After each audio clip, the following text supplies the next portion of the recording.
Uang bukanlah segalanya, tapi segalanya butuh yang namanya uang. Selamat pagi kepada Bapak Ibu dosen dan teman-teman sekalian. Salam sejahtera kepada kita semua. Perkenalkan, nama saya Grisela Valeriandra dari jurusan Finance Binus Alam Sutra. Pernahkah teman-teman berpikir untuk menjadi kaya raya setelah lulus? Memiliki banyak harta pada usia muda? Atau berpikir untuk bekerja dan berkarir setelah lulus? Saya yakin semua pertanyaan ini pasti pernah terlintas di benak teman-teman semua, terutama sebagai para mahasiswa.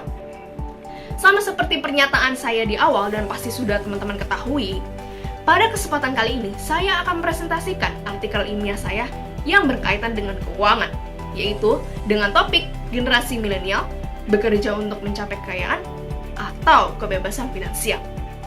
Mengingat pentingnya topik ini, saya sangat menyarankan kepada teman-teman semua untuk meluangkan waktu selama 9 menit ke depan. Berikan hati dan pikiran 100% untuk menyimak presentasi saya. Karena saya yakin 9 menit ini akan merubah hidup Anda. Setelah lulus menempuh perguruan tinggi, baik mahasiswa maupun mahasiswi sudah seharusnya berkarya, berbisnis, ataupun bekerja di suatu perusahaan. Berdasarkan survei Sosial Ekonomi Nasional tahun 2020, sebanyak 8,5% penduduk Indonesia yang tamat kuliah. Artinya akan ada kira-kira 8,5% angkatan kerja baru yang ingin memulai kerja. Kegiatan bekerja ini semua dilakukan hanya untuk satu tujuan, yaitu untuk memenuhi pundi-pundi uang sehingga bisa hidup lebih sejahtera. Namun yang tidak disadari oleh generasi milenial saat ini adalah haluan utama atau tujuan sebenarnya ketika memenuhi pundi-pundi uang tersebut dengan bekerja tentunya. Banyak generasi muda yang memikirkan bahwa ketika mereka bekerja, mereka perlu mengumpulkan sebanyak-banyaknya uang dan menjadi kaya raya sehingga hidup mereka menjadi lebih sejahtera. Tetapi, ada satu di antaranya yang memiliki pemikiran bahwa kita harus bekerja agar kita bebas secara finansial. Permasalahannya adalah orientasi satu individu terhadap mendapatkan uang akan mempengaruhi bagaimana tingkat kesejahteraan individu tersebut. Itulah mengapa saya memilih topik ini, karena kita sebagai mahasiswa sebentar lagi akan lulus dari bangku kuliah. Sebentar lagi pula kita akan memulai segala aktivitas yang berujung pada satu titik, yaitu untuk memenuhi pundi-pundi keuangan. Hal ini sangat penting untuk diluruskan manakah pilihan yang tepat bagi para generasi muda, agar mereka tidak salah langkah dalam penentuan tujuan mereka sehingga jalan yang tepat ini dapat meningkatkan taraf hidup mereka. Lantas yang menjadi pertanyaan adalah, mana konsepsi yang benar untuk diikuti para generasi milenial saat ini?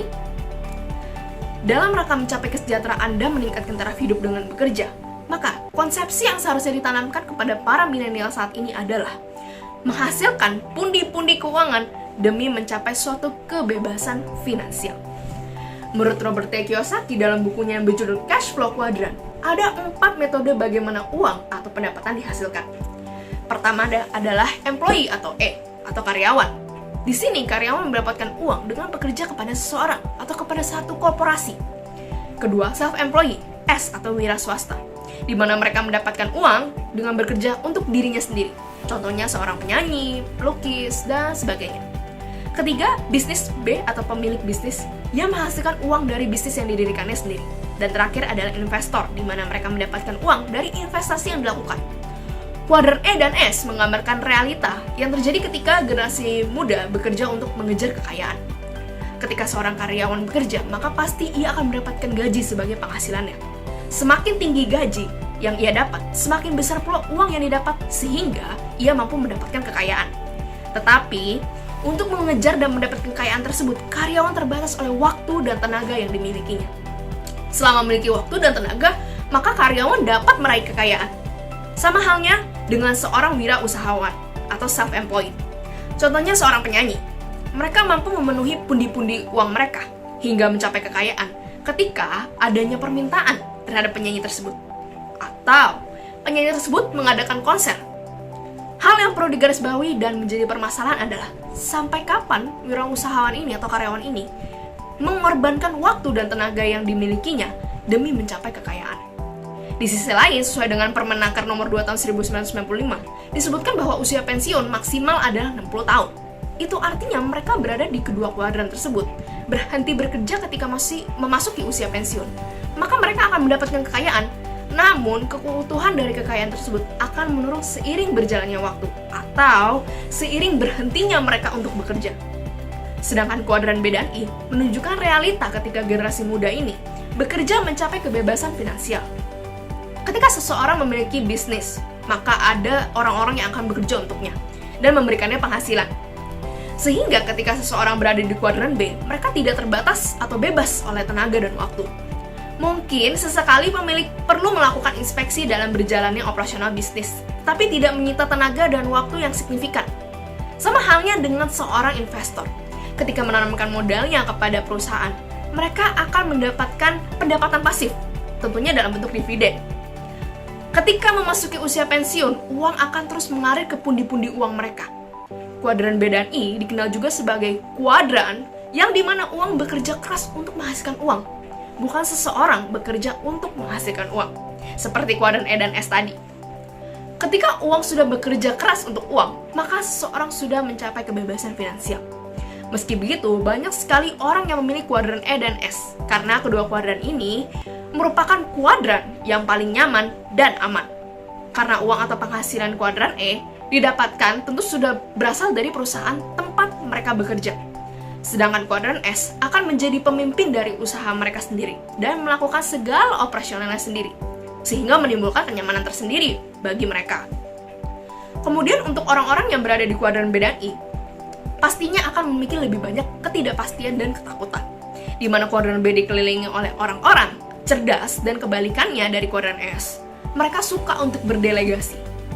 Perlu diingat ketika membangun sebuah bisnis dan bergantung kepada orang lain, dianalogikan sebagai dua sisi mata pisau.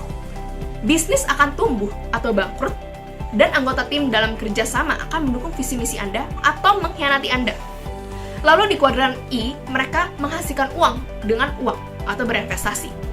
Namun investasi merupakan hal yang tidak menentu. Mereka yang berada di kuadran I harus bisa berspekulasi pada produk derivatif keuangan agar mereka terhindar dari kerugian, sehingga bisa juga diibaratkan sebagai pisau bermata dua.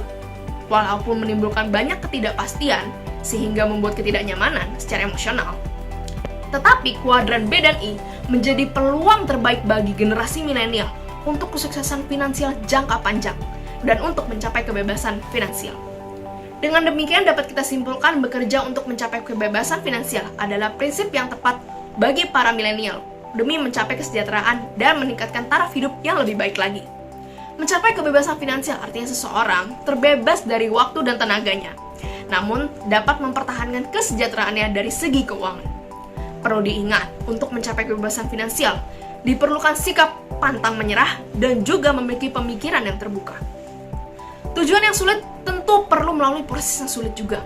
Oleh karena itu, diharapkan konsep atau doktrin bekerja untuk mencapai kebebasan finansial ini ditanamkan kepada generasi milenial sedini mungkin agar ketika mereka memasuki dunia kerja nanti, haluan yang dituju dalam memenuhi pundi-pundi uang menjadi lebih tepat sasaran dan meningkatkan dan mempertahankan taraf hidup mereka.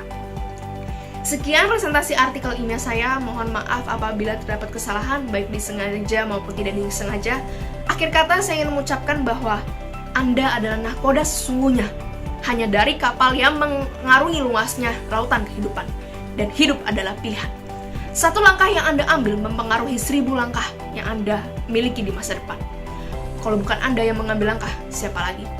Dan kalau bukan sekarang, kapan lagi? Saya Grisera, mari bertindak. Jalan-jalan mengitari Taman Raya, tak lupa tidur sampai pagi. Sekian presentasi dari saya dan sampai jumpa lagi. Terima kasih.